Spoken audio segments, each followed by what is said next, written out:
Valency जानते हैं? चलो ठीक है, वैलेंसी अगर जानते हो तो कैसे करेंगे, चलो चेक करते हैं अपन। सुनो, सबसे पहले सोडियम की बात करें, है ना। देखिए सुनिए, सोडियम का एटॉमिक नंबर कितना होता है, बोलो भाई। सोडियम का एटॉमिक नंबर बताओ। 11 है। तो जब आप सोडियम का कॉन्फ़िगरेशन लिखते हो तो 281, ऐसा आपने पढ़ा है? पढ़ा है ना बेटा आपने। अब आप बताओ, इसके आउटर मोस्ट सेल में एक इलेक्ट्रॉन है ना, है कि नहीं है?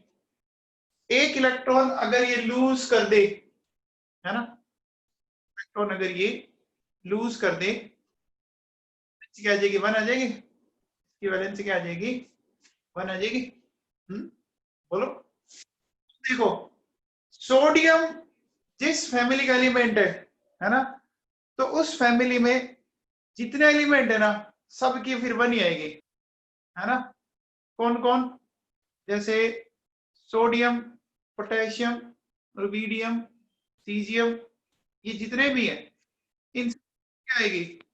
इनकी सबकी क्या आएगी? +1 ही आएगी, है ना। पीरियड टेबल पढ़ी आप लोगों ने? बोलो।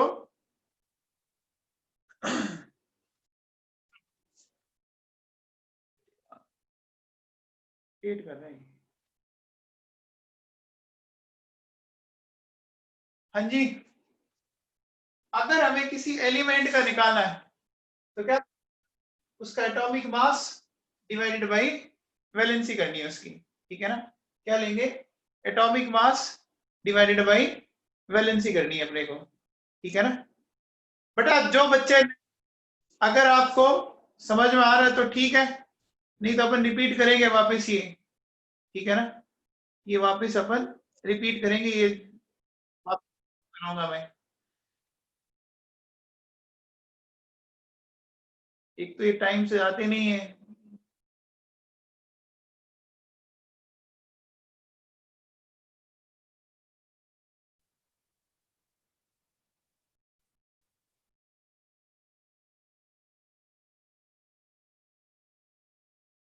हाँ भाई, देखो क्या, तो हमें अगर equivalent mass of an element निकालना है तो क्या करेंगे? Atomic mass divide by valency, ऐसा लेंगे, ठीक है। वैलेंसी आपने अभी बताई थी कि आउटर मोस्ट में अगर ऑक्टेट कंप्लीट करना है तो इलेक्ट्रॉन को लूज करे या गेन करे। लूज करने या गेन करने से, ठीक है ना, जो आपका चार्ज जनरेट होता है, चाहे वो प्लस हो और चाहे वो माइनस हो, ठीक है ना, उसको अपन क्या बोलते हैं? उसको अपन बोलते हैं वैलेंसी, ठीक है ना। अब सुनो बेटा, जैसे अगर अपने को सोडियम को निकालनी है तो सोडियम का कैसे करोगे? सोडियम का एटॉमिक मास 23 और डिवाइड बाई क्या कर देंगे? डिवाइडेड बाई 1 कर देंगे। समझ में आ गई बात? अब देखो, चाहे सोडियम हो, चाहे पोटेशियम हो, चाहे रुबीडियम हो, चाहे सीजियम हो और चाहे लिथियम हो, सबकी 1 आएगी। आपको पीरियड टेबल याद है क्या? पीरियड टेबल का जो पहला ग्रुप था, lithium, sodium, potassium, rubidium, caesium, पढ़ा होगा ना? बोलो। तो lithium, sodium, potassium, rubidium, caesium, है ना, इन सब का क्या आएगी? वैलेंसी 1 आएगी, ठीक है ना। तो इनमें से किसी इक्विवेलेंट वेट निकालना है, क्या करना है आपको, है ना। उस कंडीशन में आपको क्या करना है कि उसका एटॉमिक मास डिवाइड बाय 1। अब बताओ, मैग्नीशियम की बात करें, मैग्नीशियम जानते हैं क्या होगा? 282 होगा क्या? मैग्नीशियम एटॉमिक नंबर 12 होता है? होता है बेटा, होता है क्या? अब बताओ, ये अगर ये 2 इलेक्ट्रॉन लूज कर दे तो इसकी वैलेंसी क्या आ जाएगी? 2 आ जाएगी। आ जाएगी क्या? समझ में आ रहा है क्या कह रहा हूं मैं? ऑक्टेट रूल पढ़ा होगा ना 9th 10th में? हाँ, तो अगर ये 2 इलेक्ट्रॉन लूज कर दे, है ना, तो इसकी वैलेंसी 2 आ जाएगी। अब मैग्नीशियम जिस ग्रुप का है, याद है इस ग्रुप में और कौन एलिमेंट है, देखो beryllium, magnesium, calcium, strontium, barium, सबकी फिर 2 ही होगी, है ना। तो अब देखो अगर आपको मैग्नीशियम का निकालना है, ठीक है, तो मैग्नीशियम का एटॉमिक मास 24, इसकी वैलेंसी क्या है 2 है, डिवाइड बाय 2 कर दिया। एल्यूमिनियम क्या जाओ, एल्यूमिनियम का कैसे निकालोगे, एल्यूमिनियम का एटॉमिक नंबर जानते हो 13 होता है, तो 283, ठीक है बेटा, बोलो। अब देखो इसके आउटर मास में कितने हैं 3 है ना, तो अगर ये 3 लूज कर दे तो ऑक्टेट कंप्लीट हो जाएगा ना। देखो यहाँ देखो सब में 8 है, 1 लूज करे, 2 लूज करे या 3 लूज करे, ठीक है ना। तो इसका कितना है 3, तो देखो मैंने 3 लगा रखा है।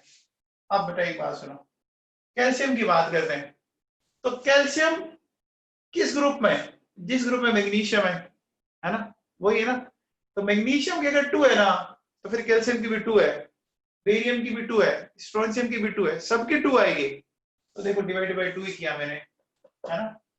अच्छा क्लोरीन की बता सकते हो वैलेंसी, क्लोरीन का एटॉमिक नंबर बताओ, क्लोरीन का 17 होता है बेटा, क्लोरीन का एटॉमिक नंबर होता है 17। देखो पहले में 2, फिर 8, फिर 7, होता है क्या, होता है भैया। तो अब बताओ इसके आउटर मोस्ट में 7 है, तो अगर ये एक इलेक्ट्रॉन ले ले तो इसका ऑक्टेट कंप्लीट हो जाएगा ना। तो क्लोरीन की वैलेंसी कितनी आ गई 1 आ गई ना, आ गई। तो डिवाइड बाय देखो क्या किया अपन ने, 1 किया कि नहीं किया। अच्छा ऑक्सीजन, ऑक्सीजन की बताओ, ऑक्सीजन का एटॉमिक नंबर क्या है, ऑक्सीजन का एटॉमिक नंबर बताओ, 8 होता है, तो 2 और 6 है ना, ऑक्सीजन का एटॉमिक नंबर 8 होता है, तो पहले में 2 फिर 6, तो कितने इलेक्ट्रॉन ले के ऑक्टेट कंप्लीट हो जाएगी, 2 ले ले, है ना। तो इसकी वैलेंसी क्या आ जाएगी 2 आ जाएगी। तो देखो ऑक्सीजन का atomic number sorry atomic mass 16 होता है, डिवाइडेड बाय 2। फिर बात करते हैं नाइट्रोजन, नाइट्रोजन का एटॉमिक नंबर बताओ, 7 होता है, तो देखो पहले में 2 फिर 5, 5 है ना, इलेक्ट्रॉन ले कि इसका ऑक्टेट कंप्लीट हो जाए, बताओ भाई कितने इलेक्ट्रॉन ले कि इसका ऑक्टेट कंप्लीट हो जाए,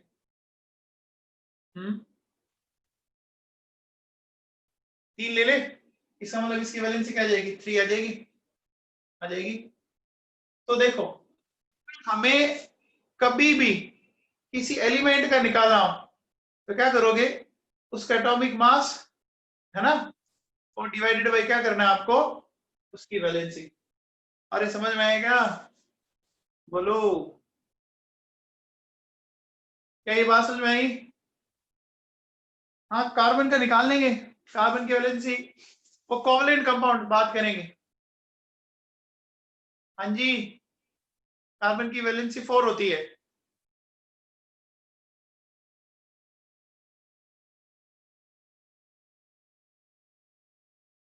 समझ में आया क्या। देखो वापस, अगर आपको equivalent mass of an element निकालना है, निकालना है, ठीक है ना, तो उसका atomic mass divide by valency. Valency कैसे पता करते हैं, उसका एटॉमिक नंबर लो, ये 28, ये आपने बटा 9 10 में पढ़ा है, सोडियम 11 था तो 281, ठीक है ना। तो अब देखो आउटर मोस्ट में 1 है, 7 लेना तो मुश्किल है, लेकिन एक रिलीज करना इसके लिए क्या होगा, इजी होगा कि नहीं होगा, हो जाएगा भी इजी, ठीक है ना। तो एक रिलीज करके इसकी वैलेंसी 1 आ गई, ठीक है। इसी तरह से अब देखो सोडियम जिस ग्रुप का एलिमेंट है उसमें सब में 1 1 ही आएगी वैलेंसी। फिर मैग्नीशियम 282, सबकी 2 आएगी, एल्यूमिनियम की 3।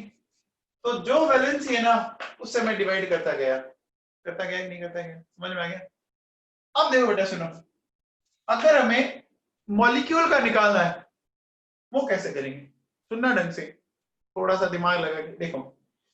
मैंने लिखा है molecular mass divided by valency into atomicity. ये समझना बेटा, देखो सुनो, जैसे हमें निकालना है O2 का, ठीक है, तो कैसे निकालोगे? ऑक्सीजन का मॉलिक्यूलर मास कैसे लिखोगे बताओ? 16 इंटू 2 कर दूं क्या? कर सकता हूं। ऑक्सीजन एटॉमिक मास कितना होता है? 16। दो ऑक्सीजन है, 16 इंटू 2। अच्छा, ऑक्सीजन एटम की वैलेंसी कितनी होती है? अभी देखा था आपने, देखो 2 और 6, तो 2 इलेक्ट्रॉन लेने पड़ेंगे, 2। वो एक एटम की थी, ऐसे कितने एटम है? O2, एक की 2, तो 2 की कितनी होगी? 4 होगी क्या? तो देखो मैंने क्या लिखा, 2 इंटू 2। समझ में आई क्या बात? अरे समझ में आया क्या? ध्यान दीजिए, ये क्या हो गया? 8 आया, और इधर भी देखो 8 ही है, चेक करो,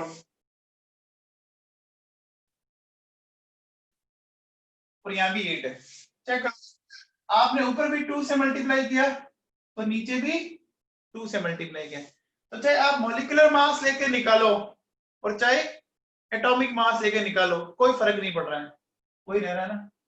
अब आ जाओ, देखो क्लोरीन की बात करते हैं। एटॉमिसिटी का मतलब होता है एक मॉलिक्यूल में कितने एटम है? O2 2 है, एटॉमिसिटी 2 हो गई। Cl2 2 है, N2 2, H2 2, O3 में 3, S8 में 8, जितने, ठीक है ना। तो सुनिए, Cl2 की बात करें, तो आप मुझे एक बात बताओ, ये 30 है भैया। अब क्लोरीन का एटॉमिक वेट तो होता है आपका 35.5, है ना। 2 क्लोरीन है, इंटू 2 कर दिया। क्लोरीन की अभी आपने थोड़ी देर पहले वैलेंसी बताई थी, कितनी बताई थी? 1। लेकिन 2 क्लोरीन है, तो 1 इंटू 2 करेंगे ना। एक की अगर 1 है, तो Cl2 की कितनी हो जाएगी? 2 हो जाएगी ना। तो ये किया, देखो वही आ रहा है वापस। आ जाओ N2। अब इस N2 कैसे लिख सकता हूँ क्या? 14 इंटू 2 कर सकता हूँ, 14 इंटू 2 कर सकता हूँ। अब एक बार बताओ बेटा, नाइट्रोजन की आपने थोड़ी देर पहले वैलेंसी देखो बताई थी, 3 होती है। 3 इंटू क्या करेंगे? 2। क्यों? कितने एटम दिख रहे हैं? 2 दिख रहे हैं ना। देखो ये है 4.66, बात वही आई वापस। इधर भी देखो 14/3, इधर भी 14/3 है। H2 में आ जाओ, हाइड्रोजन का एटॉमिक वेट कितना होता है? 1 होता है, 1 इंटू 2 कर दूं। हाइड्रोजन की वैलेंसी 1 होती है क्या? हाइड्रोजन की वैलेंसी 1 होती है, तो वैलेंसी 1, एटॉमिसिटी क्या? 2, तो 1 इंटू 2 आ गया। चलिए O3 की बात करते हैं, तो ओजोन को कैसे लेंगे? देखो 16 इंटू 3, 16 इंटू 3 क्यों क्या बताओ? एक ऑक्सीजन का होता है 16, 3 ऑक्सीजन है, O3 लिख दिया। ऑक्सीजन की वैलेंसी कितनी बताई थी? 2, और एटम कितने हैं? 3, तो 2 इंटू 3, सोल्व करने पे 8 आ गया। तो नई बात, इधर आइए S8। देखो सल्फर जो है ना, उसका एटॉमिक मास होता है 32, इंटू 8 कर दो आप, कर दिया, ये मॉलिक्यूलर मास आ जाएगा। अब देखो सल्फर और ऑक्सीजन एक ही, तो जो वैलेंसी आपकी इसकी आ रही है ऑक्सीजन की, वही सल्फर की आ जाएगी, आ जाएगी। वैलेंसी 2। एटम कितने दिख रहे हैं? 8 दिख रहे हैं क्या? अरे 8 दिख रहे हैं, S8, तो 2 इंटू 8, ये देखो कैंसिल आउट, कितना आ गया? 16 आ गया। आ गया क्या? अब एक बात देखो देखो, चाहे आप मॉलिक्यूलर मास लेके निकालो और चाहे एटॉमिक मास लेके निकालो, वैल्यू चेक कर लो, जिसका भी चेक करना चाहते हो। देखो आप है ना, ऑक्सीजन का, क्लोरीन का, है ना, हाइड्रोजन का, ये तो याद ही कर लो आप, बहुत काम आएंगे आपके। ऑक्सीजन का, हाइड्रोजन का, क्लोरीन का, सोडियम का, है ना, एल्यूमिनियम का, मैग्नीशियम का। इसमें किसी को डाउट है तो बोलो बेटा।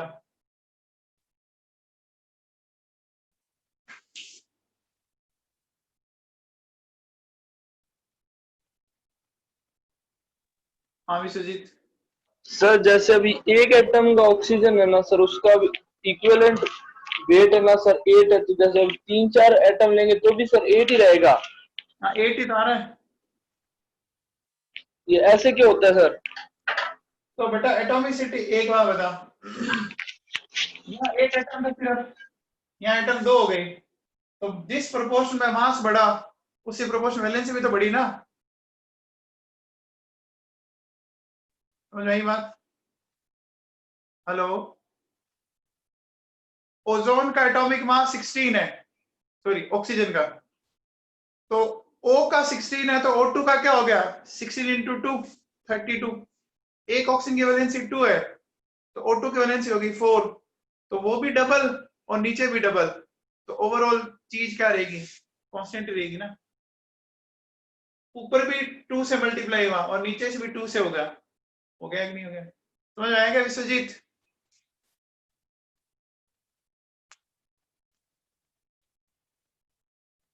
एक बात सुनो बेटा, ये टॉपिक मैं रिडॉक्स में वापस भी कराऊंगा, एक चैप्टर आएगा आपका रिडॉक्स रिएक्शन, उसमें वापस करेंगे अपन, है ना, क्योंकि बहुत से बच्चे अभी नए जुड़े हैं। आपको समझ में आ रहा है? ठीक है, नहीं आ रहा है टेंशन मत लेना, मैं करवा दूंगा अपना बैकअप। इसमें किसी को और डाउट?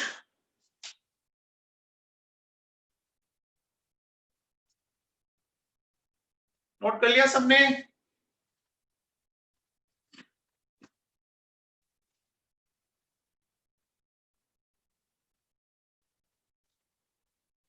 भाभी का बेटा नेट की प्रॉब्लम है, या तो आप वापस कनेक्ट हो जाएगी।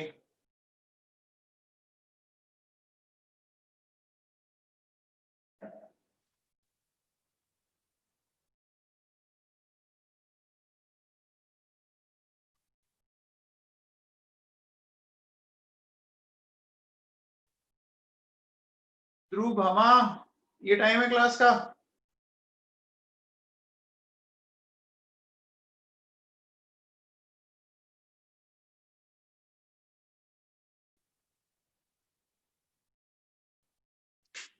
हाँ भैया, किसी को डाउट?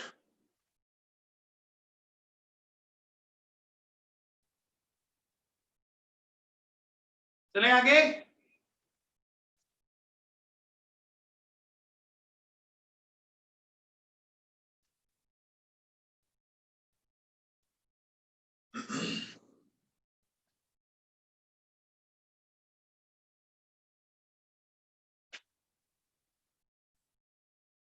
चलो बेटा सुनो, तो इक्विवेलेंट वेट अपन ने पढ़ लिया बेटा। जो बच्चे नए हैं वो टेंशन ना लें, समझ में आए तो ठीक है, नहीं तो रिपीट होगा ये। देखो सुनो, हमने पढ़ा है इक्विवेलेंट वेट, क्या है ये? एक तरह से आप कह सकते हो मॉलिक्यूल डिवाइडेड बाय, कल मैंने बताया था आपको वैलेंसी फैक्टर, बताया था क्या? ये अपन ने कैलकुलेट किया है ना, molecular mass divided by valency, इसको अपन वैलेंसी फैक्टर। इसमें किसी को डाउट है क्या? बोलो, इसमें किसी को डाउट है क्या? ठीक है, अब सुनना बेटा, सबसे पहले एक बात बताओ, जैसे हम लोगों को एक निकालना है ग्राम मोल और एक निकालना है ग्राम इक्विवेलेंट, ये दो चीजें हैं, समझना, ग्राम मोल और ग्राम इक्विवेलेंट। इसमें चीजें देखो, देखो दोनों में पहले ग्राम है? फिर यहाँ मोल है और यहाँ इक्विवेलेंट है। क्या करेंगे देखिए, ग्राम ऊपर तो फॉर्मूला भी लिखो, wait in gram upon equivalent wait. आपको याद है क्या, जब भी मोल निकालना हो तो एमडी करनी होती है ना? जब भी मोल निकालना हो क्या करना होता है, एमडी डिवीजन। तो जो मास दिया जाएगा उसको मॉलिक्यूलर मास से डिवाइड करना है, ऐसे ग्राम इक्विवेलेंट में करना है, वेट इन ग्राम। अब देखो मोल था तो मैंने बना दिया मॉलिक्यूलर वेट, तो इक्विवेलेंट है तो मैं बना देता हूं इक्विवेलेंट वेट। ये फॉर्मूला समझ में आया?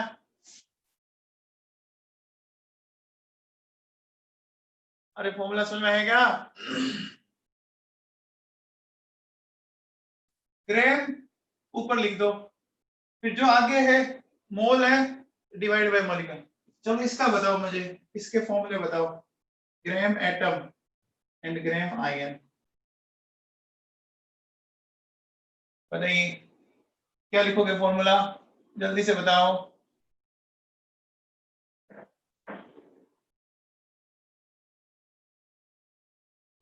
क्या लिखेंगे? Wait in gram upon atomic weight, है ना? सही है। और अगले का बोलो।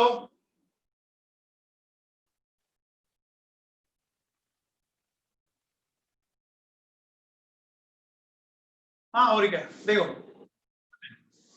जो पहले आ रहा है ना उसको ऊपर ले लो,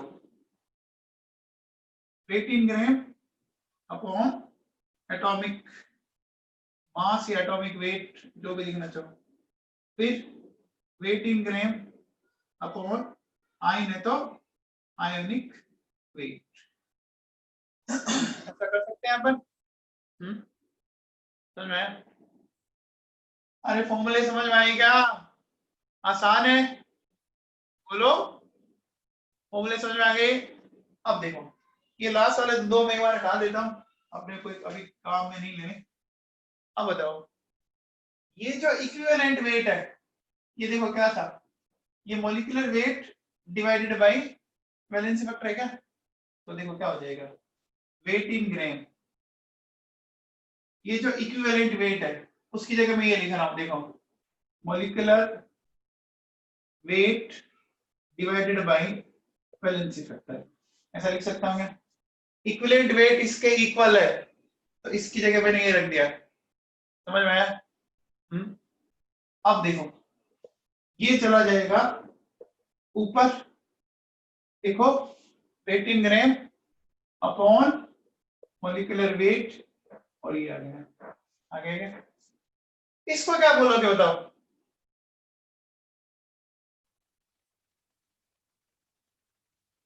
देखो बेटा ये बड़ा wait in gram upon molecular wait क्या बोला जाएगा?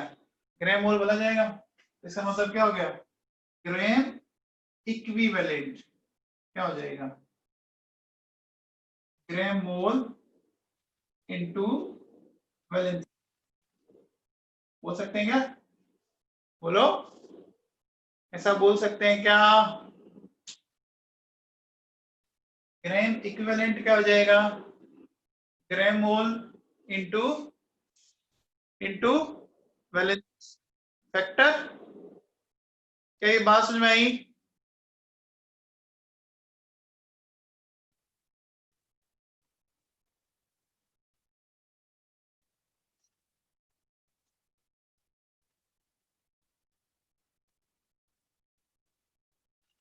ये बेटा नोट करो।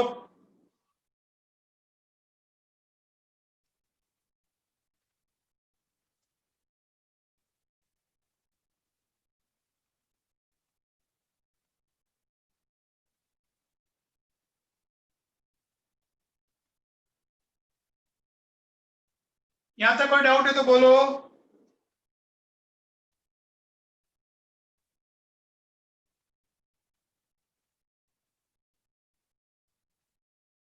बेटा ये ध्यान से सुन लेना, ये जो मैं चीज बता रहा हूं ना ये केमिस्ट्री का ब्रह्मास्त्र है। ये जो मैं बता रहा हूं ये केमिस्ट्री का ब्रह्मास्त्र है।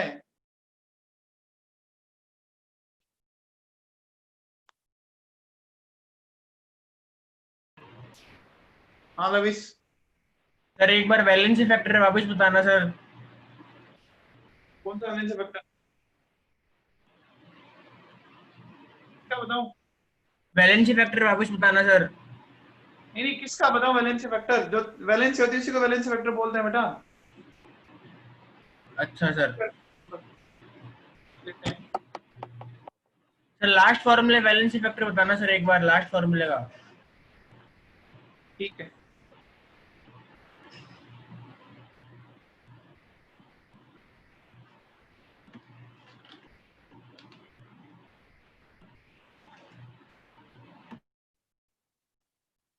अब यह नोट कर लिया सबने?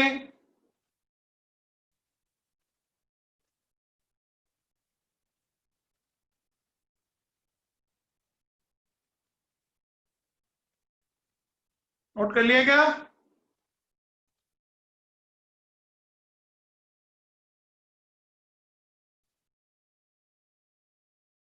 नोट कर लिया?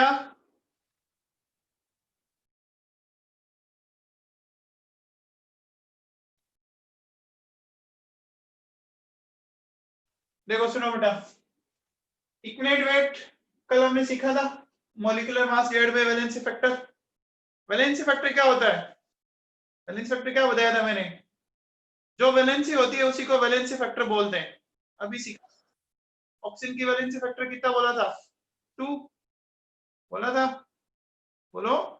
हाइड्रोजन का 1, सोडियम का 1, याद आ रहा है? मैग्नीशियम का 2, कैल्शियम का 2, एल्यूमिनियम का 3 बोला था ना, वही है। ठीक है, अब देखो सुनो, ये हमने फॉर्मूला पढ़ा है, ग्राम मोल, wait in gram upon molecular weight, और gram equivalent weight in gram upon, क्या करना है, जो पहले वर्ड है उसको ऊपर लिखो, जो दूसरा है उससे डिवाइड लगा दो, weight in gram upon molecular weight, और weight in gram upon equivalent weight. Equivalent weight क्या हो जाएगा? Molecular weight divided by valency factor. इसको ऊपर ले जाओगे, ये क्या बन जाएगा? Weight in gram upon molecular weight. यहाँ तक कोई डाउट तो नहीं है? कितना समझ में आ गया क्या? आगे चले, चलो ठीक है। अब एक चीज समझना है बेटा, जो मैं समझा रहा हूं बहुत ध्यान से सुनना। देखो, ये मैंने लिखा Al2SO4 की होल थ्राइस, ये बेटा ऐसे जाएगा। देखो,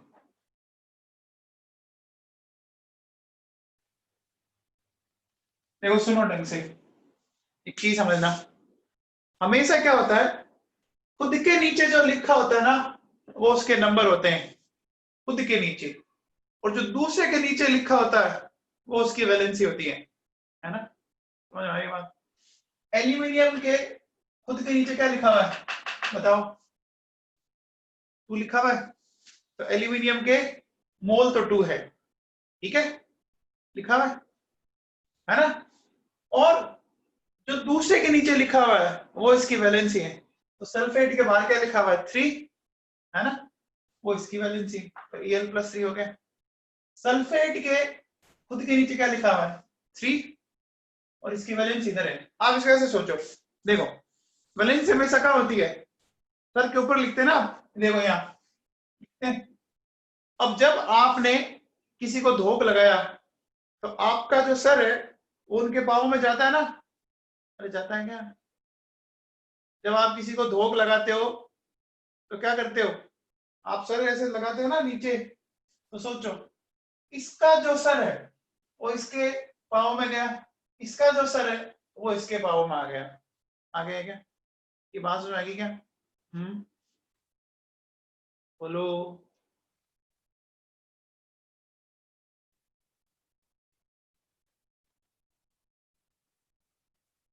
खुद के नीचे जो लिखा होगा वो उसके नंबर होते हैं, और जो दूसरे के नीचे लिखा होता है वो वैलेंसी होती है। समझ में आ गई बात? ही बोलो। अब देखो सुनो बेटा, ध्यान से सुनना, अगर मैं बोलूं ग्राम मोल, ग्राम मोल का पता कैसे लगता है? जो आगे नंबर होते हैं उसको ग्राम मोल बोलते हैं, स्टोइकोमेट्रिक याद करो कोफिशिएंट। तो इसका ग्राम मोल 1 है, इसका 2 है, और इसका 3 है। ये समझ में आ गया? जो आगे नंबर लिखे होते हैं वो क्या होता है? ग्राम मोल होता है। समझ में आ गया? अब बताओ वैलेंसी फैक्टर, इसका वैलेंसी फैक्टर बताओ भाई, कल पढ़ाया मैंने आपको। एल्यूमिनियम सल्फेट का वैलेंसी फैक्टर बोलो, है ना? देखो एल्यूमिनियम सल्फेट क्या है? एल्यूमिनियम प्लस सल्फेट से मिलकर बना है, याद है क्या?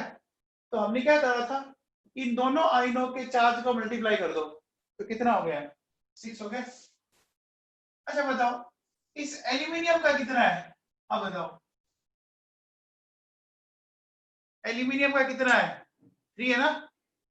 किसी भी आयन का वैलेंसी फैक्टर उसके ऊपर जो चार्ज होता है वो होता है। अब कई बच्चे 6 बोल रहे हैं, अरे ऐसा मत करो, 2 मोल के लिए 6, तो वैलेंसी फैक्टर तो 1 मोल के लिए निकलता है ना यार। अरे ये जो आप 6 बोल रहे हो वो 2 मोल के लिए है, तो 1 मोल के लिए कितना आ जाएगा आप बताओ। जैसे अपन बोले कि आलू 10 रुपए किलो है, 2 किलो आलू लिए तो 20 हो गए, 3 लिए तो 30 हो गए ना। तो 1 केजी का तो वही रहा ना यार, 10 रुपीज। ये 2 मोल पे 6 हो गए, तो 1 में तो कितना है, 3 ही आया ना। तो किसी भी आयन का वैलेंसी फैक्टर जो उस पे चार्ज होता है तो 3, और इसका कितना हो गया, 2 हो गया। अरे बेटा मैंने कल पढ़ाया है, पढ़ा करो तुम लोग। ये समझ में आएगा क्या? कंपाउंड का तो क्या करना है, दोनों को मल्टीप्लाई कर लो, और आयन का देखना है तो जो इस पे चार्ज है वो लिख दो। अब एक बात बताओ, आपने ग्रे मोल पढ़ लिया और वैलेंसी फैक्टर पढ़ लिया, अभी थोड़ी देर पहले आपने पढ़ा था ग्रेम इक्विवेलेंट, याद है क्या? ग्रेम इक्विवेलेंट का फॉर्मूला आया था, देखो, ग्रेम मोल इनटू वैलेंसी फैक्टर, आया था क्या? आया था, ये आया था, चेक करो, आया था। तो अब देखो, इसका ग्रेम मोल पड़ा, इसका वैलेंसी फैक्टर पड़ा, तो 1 इंटू 6, 2 इंटू 3 और 3 इंटू 2 आ रहा है क्या? देखो ये कितना हो गया, ये 6, ये देखो सारे इक्वल आ रहे हैं, आ रहे हैं क्या? क्या ग्रेम इक्विवेलेंट सबके बराबर आएगा? आए क्या? अच्छा, कल हमने जब ये टर्म स्टार्ट किया था इक्विवेलेंट से, तो क्या सीखा था बताओ? इसका मैंने मीनिंग क्या बताया था बताओ? इक्विवेलेंट का मीनिंग क्या बताया था? इक्वल बताया था ना। नाम ही इक्वल से बना हुआ है, ये भगवान के घर से ही बराबर है, ना कोई हिंदू, ना कोई मुसलमान, ना कोई है ना सिख ईसाई, ये बराबर है। तो ग्रेम इक्विवेलेंट हमेशा बराबर रहेंगे, क्या रहेंगे? बराबर। नाम ही ग्रेम इक्विवेलेंट है, समझ में आ गया? बोलो, अरे समझ में आया क्या? एक एग्जांपल और देता हूं, देखो सुनो, ये लेते हैं अपन, मैंने लिया H2SO4, ये ऐसे गया, ठीक है? सबसे पहले ग्रेम मोल बताओ, H2SO4 का ग्रेम मोल बताओ। आगे क्या लिखा हुआ है इसके, आगे क्या लिखा हुआ है? कुछ नहीं लिखा तो 1 लेंगे, इसके बताओ 2, इसके 1। चलो अब बताओ वैलेंसी फैक्टर बोलो, कंपाउंड का निकालना है, कंपाउंड में दोनों है भैया, क्या करोगे? इसके चार्ज और इसके चार्ज को मल्टीप्लाई कर दो, तो लो कितना आ गया, 2 आ गया। इसका बोलो, कब बोलो 1, इसका बोलो का 2। चलो ग्रेम मोल वैलेंस फैक्टर दोनों आ गए, ग्रेम इक्विवेलेंट निकालो, दोनों को मल्टीप्लाई कर दे, 1 इंटू 2, 2 इंटू 1, 1 इंटू 2, देखो सारे बराबर आ रहे हैं। क्या समझ में आया? भाविका सचदेव समझ में आया क्या? अरे राश्री 8 कहां से लेकर आ रही है?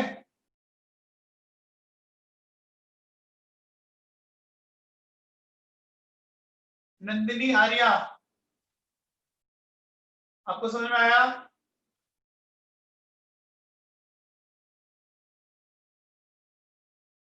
नंदिनी आर्या समझ में आया बेटा? महकप्रीत कौर समझ में आया?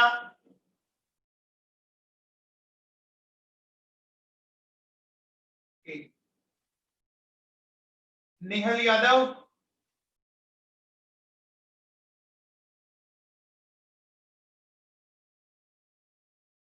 दिमाग बैठ गया क्या?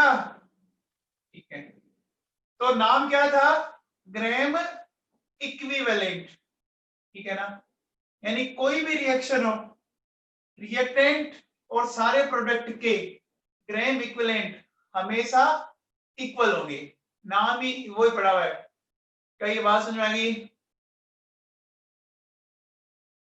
अरे बात समझ में आ गई क्या?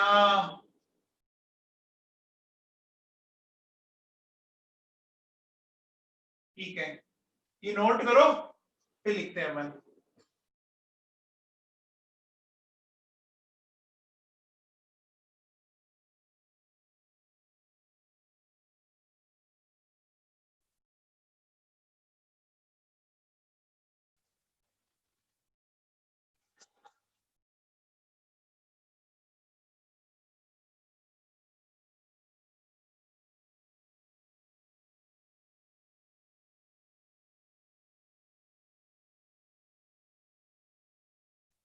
ये जो बेटा मैं ग्राम इक्विवेलेंट पढ़ा रहा हूं ना, ये केमिस्ट्री का ब्रह्मास्त्र है। अगर आपने इसको ढंग से सीखा ना तो बहुत काम आएगा आपके आगे, बहुत ज्यादा काम आएगा।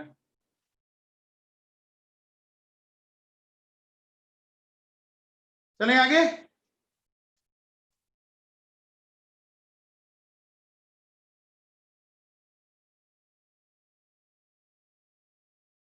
तो बेटा सुनो, हेडिंग डालो, law of gram equivalent. Heading डाल दीजिए, लॉ ऑफ ग्राम इक्विवेलेंट।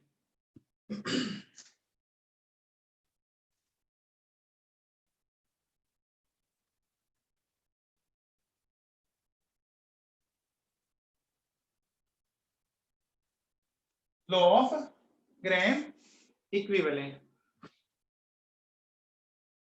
देखो, मान लीजिए ये कोई एक हाइपोथेटिकल रिएक्शन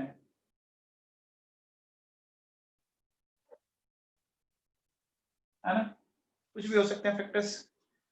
मैं ये कह सकता हूं कि ग्राम इक्विवेलेंट ऑफ ए फिर इक्वल हो जाएंगे gram equivalent of B, equal हो जाएंगे gram equivalent of C, equal हो जाएंगे ग्राम इक्विवेलेंट ऑफ, सबके ग्राम इक्विवेलेंट इक्वल हो गए। बेटा नाम पे स्ट्रेस दो, इक्विवेलेंट इक्वल होता है ना। समझ आया?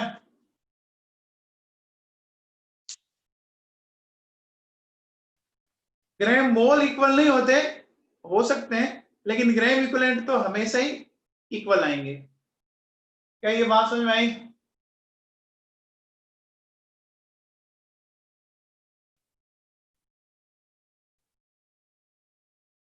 ये बात समझ में आएगी क्या?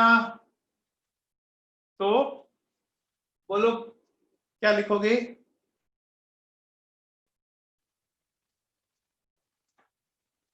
इसकी डेफिनेशन लिख लीजिए।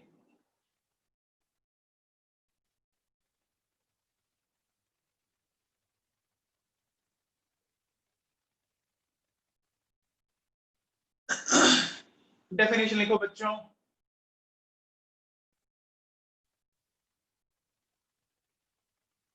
लिखो, in a chemical reaction, in a chemical reaction,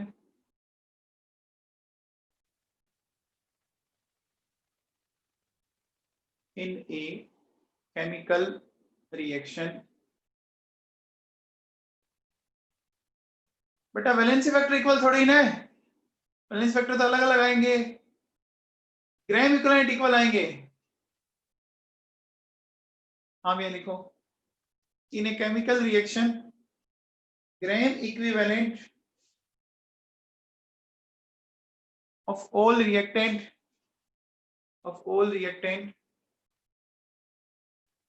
and product will be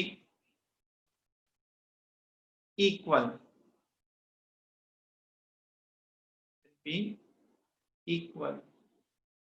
एक एग्जांपल और देता हूं, देखो सुनो, मेरे पास ये बेटा,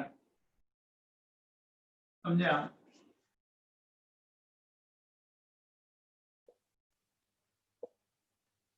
ये लिखा मैंने, खुद के नीचे नंबर, दूसरे के नीचे वैलेंसी, ऐसा लिख सकते हैं।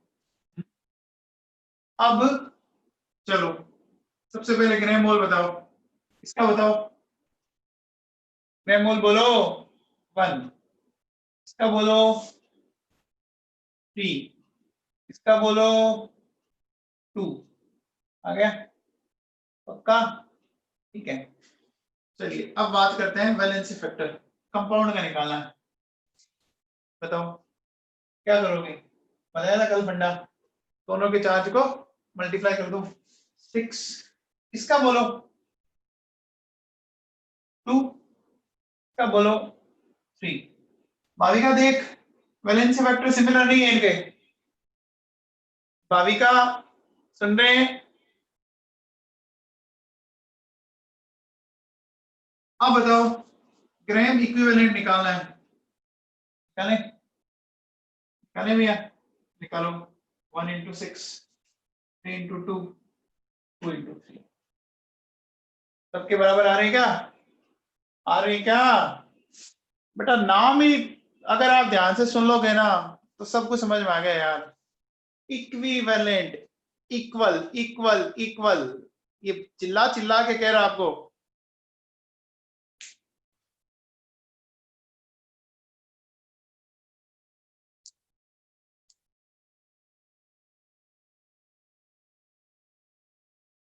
हाँ जी,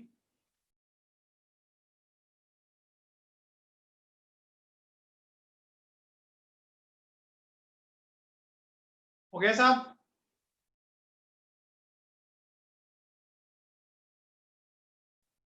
समझ में आ गया क्या?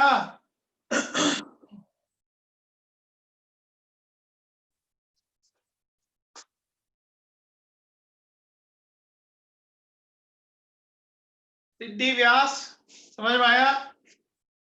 सिद्धि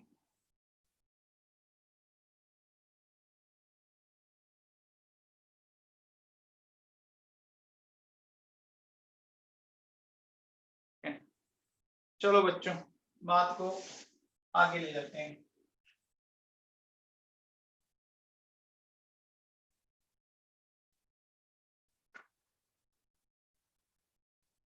चलो सुनो,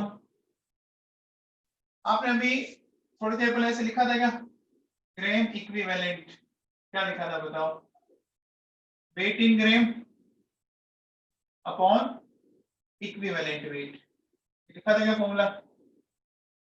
फिर क्या लिखोगे, wait in gram, equivalent weight को क्या लिखोगे, मॉलिक्यूलर वेट, और वैलेंस फैक्टर ऊपर गया था, ये पूरा क्या हो जाएगा, ये हो जाएगा gram mole into valency factor. इतना तो समझ में आया हुआ?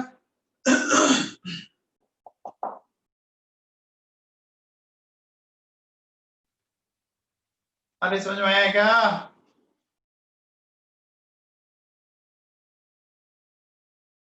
ठीक है, एक चीज बताओ बेटा, देखो ध्यान से सुनना,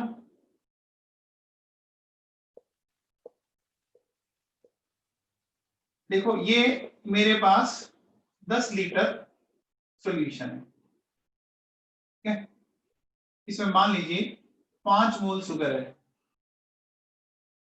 ठीक है, 5 मोल या ग्राम मोल दोनों चलेंगे, 5 ग्राम मोल शुगर है, ठीक है, तो 10 लीटर में कितने हैं? 10 लीटर में कितने हैं? देखो 10 लीटर सॉल्यूशन में 5 मोल शुगर है, ठीक है? तो 1 लीटर में कितना हुआ, 5/10, समझ में आ गया? आ गया? इसको क्या बोलते हैं, जो मैंने ये लिखा बताया बच्चों जो शुरू से पढ़ रहे, तो क्या बोलेंगे?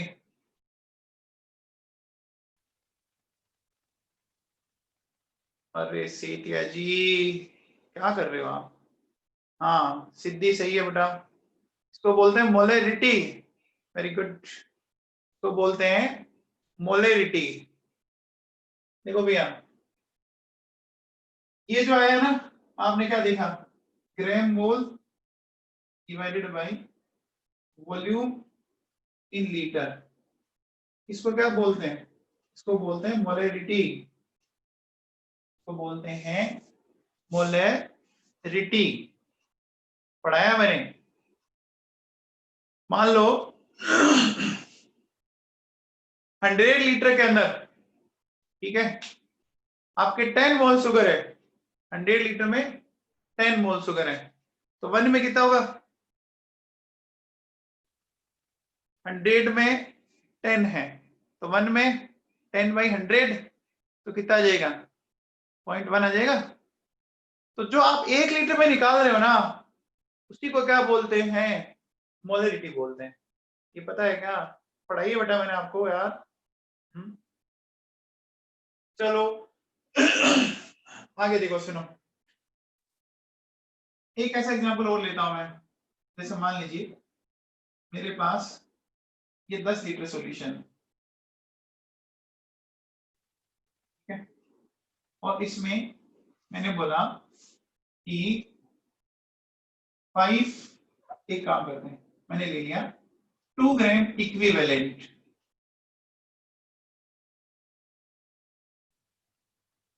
ठीक है। वहां क्या लिया था?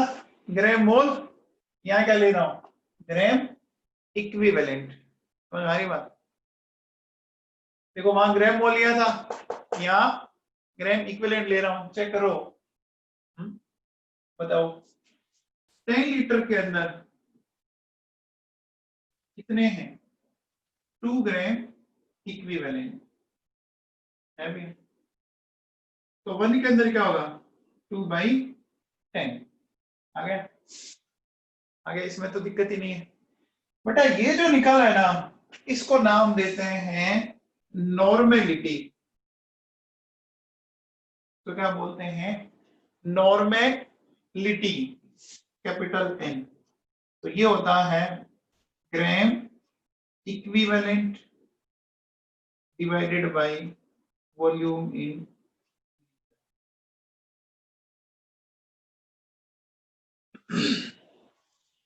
आप अगर गिवन वॉल्यूम में मोल दे रहे हो तो उससे आप निकाल लोगे मोलरिटी, और ग्राम इक्विवेलेंट दे रहे हो तो उससे क्या निकालोगे? नॉर्मेलिटी। पहले इनमें कोई दिक्कत है क्या? बताओ भाई।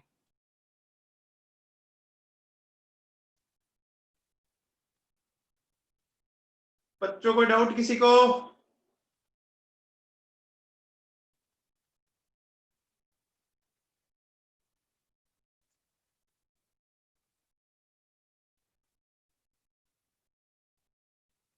मित्तल साहब कोई डाउट?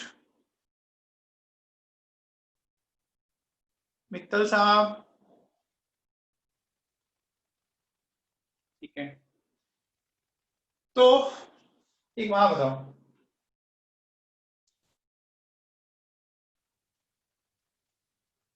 ये ग्राम इक्विवेलेंट दे रहा है आपको? अगर इस फॉर्मूले से मुझे ग्राम इक्विवेलेंट निकालना हो, है ना, मुझे अगर ग्राम इक्विवेलेंट निकालना, अमन वाजपेयी वो भी आएगा अभी, रुको। तो ग्राम इक्विवेलेंट कैसे निकालोगे? बताओ, ये निकालना है तो इस v को इधर मल्टीप्लाई कर दूं क्या? कर सकते हैं क्या? बोलो। तो ग्राम इक्विवेलेंट का देखो, यहां से क्या फॉर्मूला डेवलप हुआ? Normality into volume in litre. देखो ग्राम इक्विवेलेंट क्या हो गया?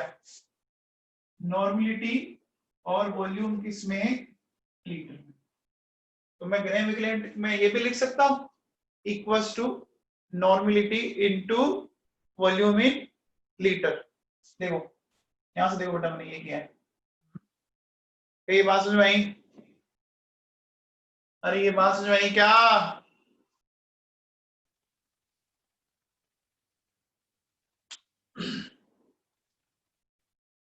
अच्छा बेटा एक बात बताओ, इस ग्राम इक्विवेलेंट की जगह सुनना। देखो ये फॉर्मूला चल रहा है आपका, gram equivalent divided by volume in litre. इस ग्राम इक्विवेलेंट की जगह देखो मैं क्या करता हूं, इस ग्राम इक्विवेलेंट की जगह क्या मैं ये लिख सकता हूं? ये वाला लिख सकता हूं, तो देखो क्या हो जाएगा, gram mole into valency factor divided by volume in litre. Gram equivalent की जगह ये लिख सकता हूं क्या, gram mole into valency factor. Gram equivalent इसके बराबर है, चेक करो। अब बताओ इस चीज को क्या बोलोगे,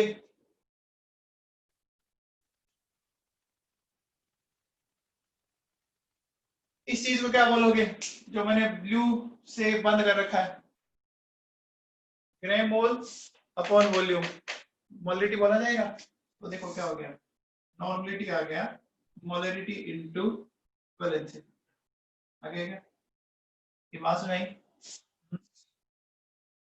आ गया क्या। तो इस n की जगह आप ये भी लिख सकते हो, m इंटू वैलेंसी फैक्टर लिख सकते हो। तो n की जगह क्या आ जाएगा, m into valency factor into volume in litre. बेटा ये जो फॉर्मूला आया ना, ये केमिस्ट्री का ब्रह्मास्त्र है, जिसको ये यूज करना आ गया है ना, वो फिजिकल में बहुत अच्छा करेगा फिर बच्चा।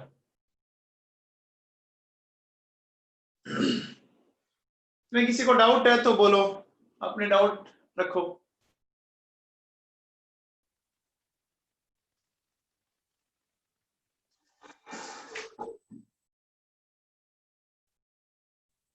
कोई डाउट है क्या,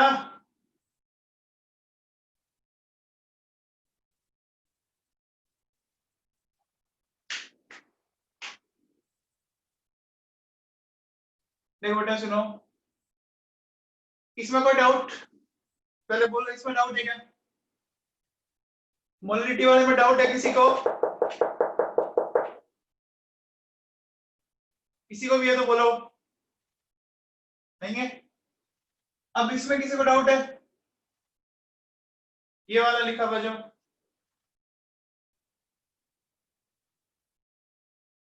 है क्या इसमें, पक्का नहीं है, ठीक है। अब देखो बेटा सुनो, नॉर्मलिटी का formula gram equivalent divided by volume in litre. तो यहां से अगर आपको क्या निकालना है, क्या निकालना है, ग्राम इक्विवेलेंट निकालना है, ठीक है ना। तो क्या करेंगे आप बोलो, इस वॉल्यूम को इधर मल्टीप्लाई करें, कर दें कि नहीं कर दें। तो ये क्या हो जाएगा, n इंटू बी, वो देखो मैंने वहां लिखा है, समझ आ गया क्या, बोलो ये बात समझ में आ गई क्या। अब देखो बेटा सुन, ये फॉर्मूला यहां लिखा मैंने, ग्राम इक्विवेलेंट इसके बराबर होता है ग्राम मोल इनटू वैलेंसी फैक्टर के, होता है क्या, होता है क्या, ग्राम इक्विवेलेंट इसके बराबर है भैया। ये देखो अभी अपन ने लिखा था weight in gram upon equivalent weight. Aniruddh थोड़ा ध्यान दे,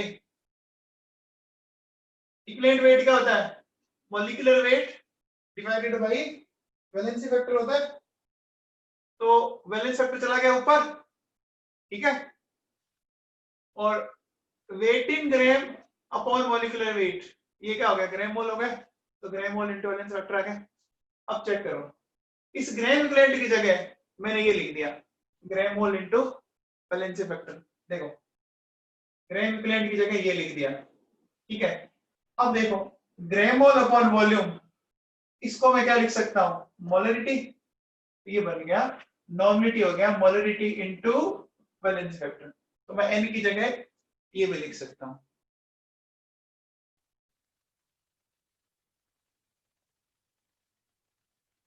कोई डाउट है क्या,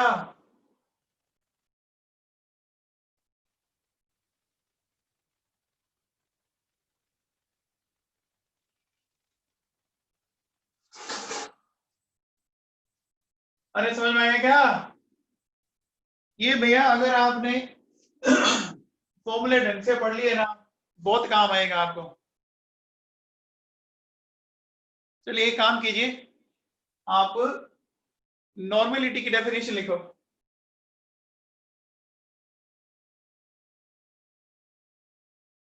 नॉर्मलिटी की डेफिनेशन लिखो।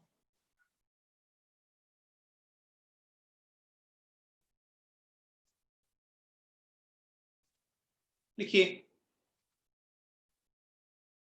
लिखो gram equivalent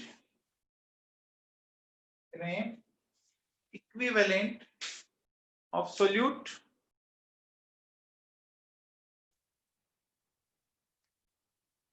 gram equivalent of solute which are present in 1 liter solution. क्या बोला मैंने?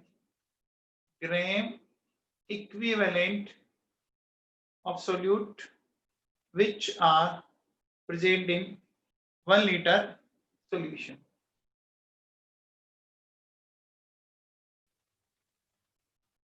Is known as normality. अच्छा बताओ, वो टेम्परेचर चेंज करने से क्या इसकी वैल्यू चेंज होगी क्या?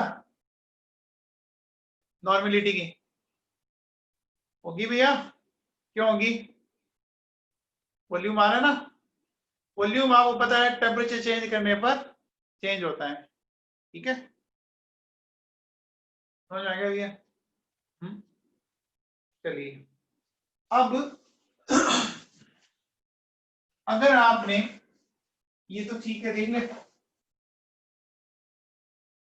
अब देखो इसका यूज कैसे करना है वो मैं एक्सप्लेन करता हूं। तो एक छोटा सा क्वेश्चन देखो ये कहता है 2 gram of acid is neutralized by 3 gram of base, ठीक है? आगे लिखिए, if equivalent weight of acid is 20 gram, है ना? then equivalent weight of base क्या होगा?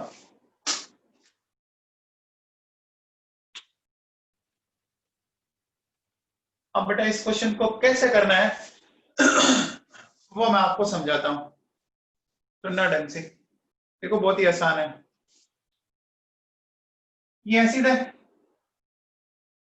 और ये बेस है, रिएक्शन हो रही है एसिड की और बेस की, ठीक है? पक्का? अब क्या मैं ऐसा कह सकता हूं, ग्राम इक्विवेलेंट ऑफ एसिड इक्वल कर दो ग्राम इक्विवेलेंट ऑफ बेस, ऐसा कर सकते हैं क्या? ग्राम इक्विवेलेंट बराबर होते हैं, कर सकते हैं क्या? अरे कर सकते हैं, यही तो सीखा इतनी देर। अब देखो ये फॉर्मूला दिख रहा है आपको, 18 ग्राम अपॉन इक्विवेलेंट वेट, दिख रहा है? तो आप बताओ एसिड का वेट कितना दिया हुआ है? 2, यहां लिखो 2। एसिड का इक्विवेलेंट वेट 20 दिया हुआ है। अब ये फॉर्मूला बेस के लिए काम आ जाएगा, है ना? बेस का मास कितना दिया हुआ है? 3, और बेस का इक्विवेलेंट वेट आपसे पूछा है ना? पूछा है, सोल्व कर लेंगे। इक्विवेलेंट वेट ऑफ बेस क्या आ जाएगा बताओ? आ गया 30। क्या समझ में आई बात?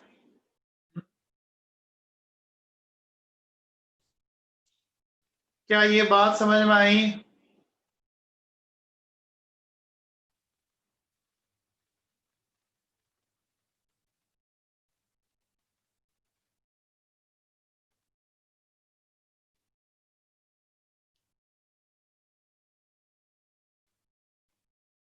समझ में आया क्या?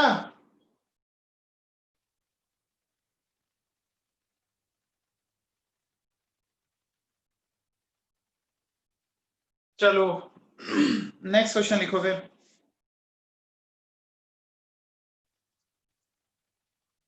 ये क्वेश्चन लिखो,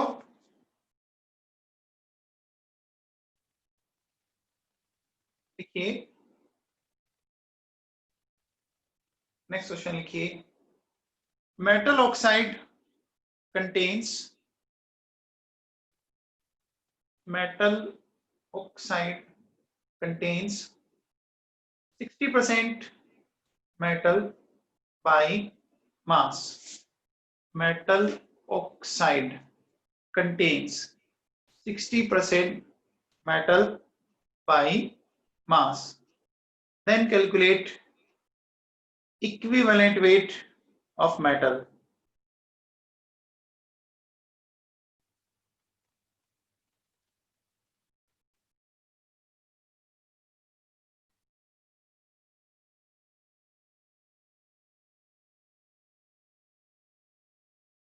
बताएंगे आप?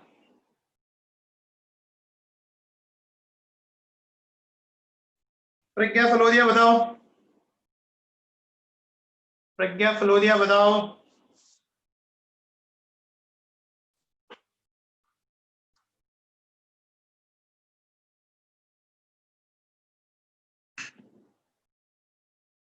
देखो बेटा बहुत ही आसान क्वेश्चन है।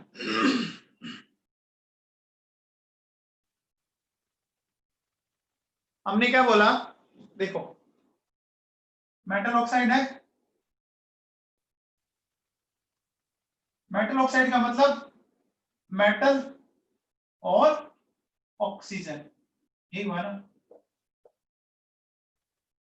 यही हुआ, ठीक है। तो मेटल कितना है उसमें 60, ऑक्सीजन अपने आप कितना हो गया 40 हो गया क्या? कैसा कर सकते हैं? में तो दिक्कत नहीं है, परसेंटेज एक दोनों मिला के 100, एक 60, तो बाकी बचा हुआ क्या 40। क्या मैं ऐसा कह सकता हूँ, gram equivalent of metal equal to gram equivalent of oxygen, कह सकते हैं। ये इनका मास है, मेटल का मास कितना है 60, कैलकुलेट वेट आपको निकालना है।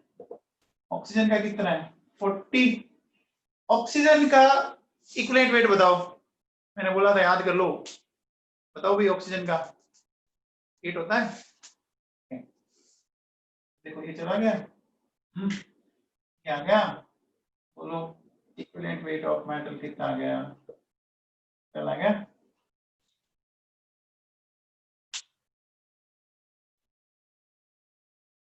क्या ये समझ में आया?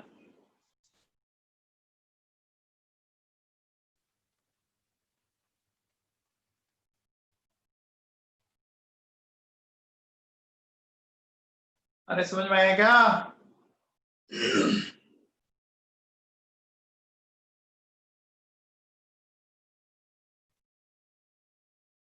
चलिए नेक्स्ट क्वेश्चन लिखो।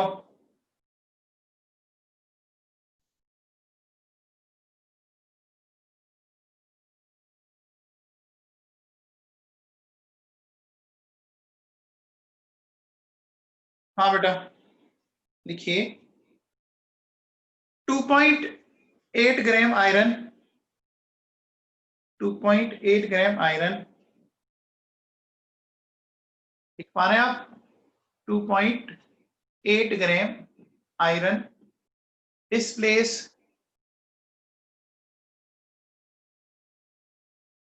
3.2 gram copper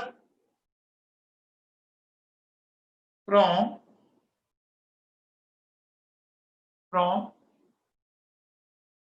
copper sulfate, from copper sulfate solution.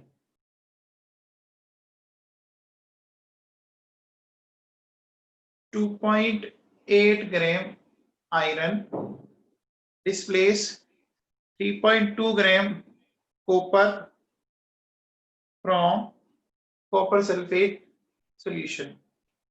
आगे लिखिए, if equivalent weight of iron, if equivalent weight of iron is 28, then calculate equivalent weight of copper.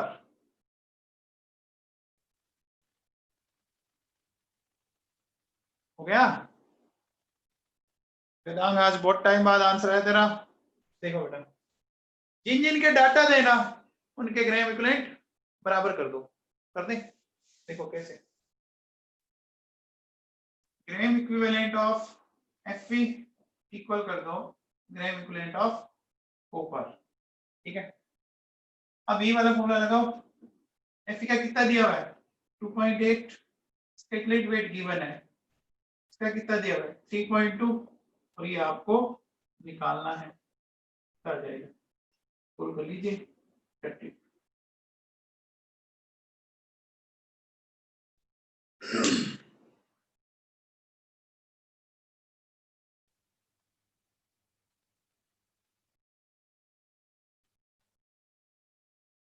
क्या ये बात समझ में आई? अरे बात समझ में आई क्या?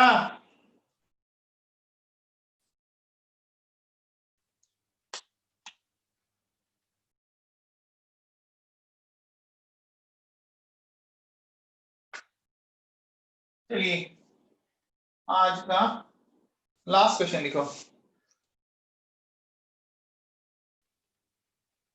देखो ये कहता है calculate required volume of 0.1 NaOH for complete neutralization of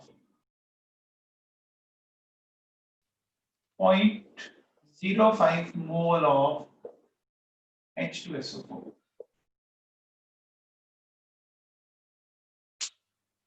Calculate required volume of 0.1 NaOH for complete neutralization of 0.05 mole of H2SO4.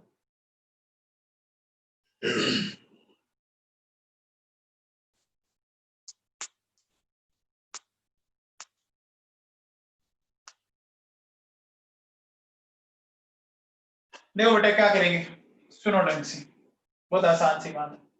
हमारी रिएक्शन ये H2SO4 प्लस NaOH, क्या समझते? क्या मैं ऐसा कर सकता हूँ, gram equivalent of H2SO4 and gram equivalent of NaOH, क्या ऐसा लिख सकते हैं? क्या ऐसा लिख सकते हैं बोलो? ठीक। अब देखो H2SO4 के मोल दिए हैं, ये वाला फॉर्मूला उठा लो, ग्राम mole into valence factor 0.05। H2SO4 का वैलेंस फैक्टर बोलो, H2SO4 का वैलेंस फैक्टर बोलो 2। अरे ये 1 कौन बोल रहा है? H2SO4 2H देता है ना, क्या करते हो यार?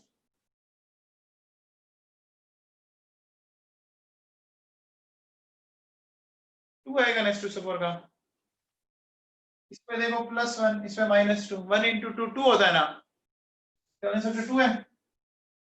अब देखो इसको नॉर्मलिटी दी है, ये वाला फॉर्मूला ले लो फिर इसके लिए, तो 0.1 और वॉल्यूम आपको लीटर में चाहिए। सोल्व कर लेंगे? सोल्व कर लेंगे क्या? अरे सोल्व कर लेंगे क्या? सोल्व कर लो, और क्या है देखो, ये हो गया, कितना आ गया V 1 लीटर आ गया। चलिए बेटा सुनो, कल अपन इस चैप्टर को खत्म करेंगे, अब बहुत पढ़ लिया इसको अपन ने, है ना। तो कल आपका जो एक थियोरेटिकल पार्ट है, मैट्रिक क्या होता है, एलिमेंट, वो पढ़ाई है मेरे हिसाब से 9 10 में आपने। पहले इसके कुछ क्वेश्चंस करेंगे, ठीक है, फिर वो मैट्रिक का क्लासिफिकेशन में आपको एक्सप्लेन कर दूंगा। कल खत्म करना है चैप्टर। भाविका देख, तेरे को NaOH और H2SO4 की रिएक्शन का पूछा है, तो दोनों के ग्राम इक्विवेलेंट बराबर कर दो, कर दिए? बोलो, ग्राम इक्विवेलेंट ऑफ H2SO4 इक्वल कर दिया ग्राम इक्विवेलेंट ऑफ NaOH। H2SO4 का मोल दिए मैं, तो ये वाला फॉर्मूला लगा दिया मैंने, ग्राम मोल इनटू वैलेंस फैक्टर, तो ग्राम mole into valence factor into 2 कर दिया। और NaOH का नॉर्मलिटी दी हुई है, तो मैंने ये वाला फॉर्मूला लगा लिया 0.1 इंटू वी इन लीटर। बस अब सोल्व कर लिया। भाविका समझ में आएगा?